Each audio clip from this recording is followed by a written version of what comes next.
তোমাদেরকে না একটা জিনিস দেখাই, আমার ভাসুরের ঘরে মানে পাশেই। তো ওদের ঘরে সেই হলুদ রঙের ফুলটা কি নাম তোমরা একটু কমেন্টে জানিও। এত হয়েছে এত হয়েছে, আজকে খুব ইচ্ছে করছে কটা পেরে আনি। তো এই জানলা দিয়ে আমি তোমাদেরকে দেখাই ফুলগুলো। এই দেখো, এই দেখো তোমরা, আজকে দাদার কাছ থেকে কটা পেরে আনি, যাই নিচের দিকটা। এই দেখো এত হয়েছে, সামনে থেকে আরো বেশি সুন্দর লাগছে এইটা। দেখো, গুড মর্নিং এভরিওয়ান, সবাই কেমন আছো? আশা করি ভালো আছো, আমিও ভালো আছি। পুতুল দেব ব্লগে নতুন একটা ভিডিওতে তোমাদের অনেক অনেক স্বাগতম। তো পুচকুটাকে নিয়ে মানে আমার দেওরের ছেলেটাকে নিয়ে চলে এসেছি বর্দার ঘরে এই ফুলগুলো নেব বলে। এই দেখো কতগুলো পেরেছি, আর এই নিচেরগুলোও কিন্তু নেব আমি, কিন্তু আজকে কিচ্ছু ফেলবো না। এই যে জানালাটা দেখালাম তোমাদেরকে, জানালা দিয়ে ভিডিও করেছিলাম। তো এই দেখো এত এত নিয়ে নিয়েছি, এবার বাড়ি চলে আসবো।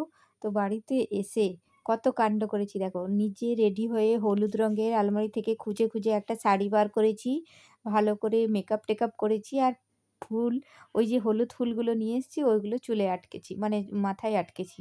দেখো তো কেমন লাগে তোমাদেরকে, দেখো থোক্কা থোক্কা। এবার নিজে যেরকম পেরেছি, কেউ থাকলে আরও ভালো হতো। আর বেডে ছেলে ছেলে নেই, ছেলের বাবা নেই, তো কি করব, একা যেমন পেরেছি। এই দেখো কি সুন্দর একটা লাভ সাইনের মতো করেছি, আর ওর আর আমার একটা ছবি মাঝে রেখে দিয়েছি। দিয়ে কত রকম ঢং করে এদিক ওদিক করে ফটোগুলো তুলেছি। এগুলো সেই নিচের ফুলগুলো, ওগুলোও বাদ দিইনি, ওগুলোও নিয়ে চলে এসেছি।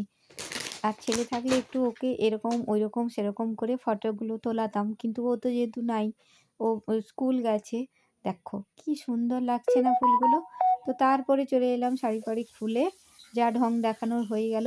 আজকে জলখাবারে রুটি আর কিচ্ছু ছিল না, ছিল মানে তরকারি ছিল, তরকারি খেতে ইচ্ছে করছিল না। ওই জন্য না আমি আজকে দেখো পাউডার দুধ দিয়ে রুটি খাচ্ছি। তোমরা কি খাও? তোমরা কিন্তু হেসো না, হ্যাঁ? আমি কিন্তু মাঝে মাঝে খাই, আমার বেশ ভালো লাগে। চলো টাটা।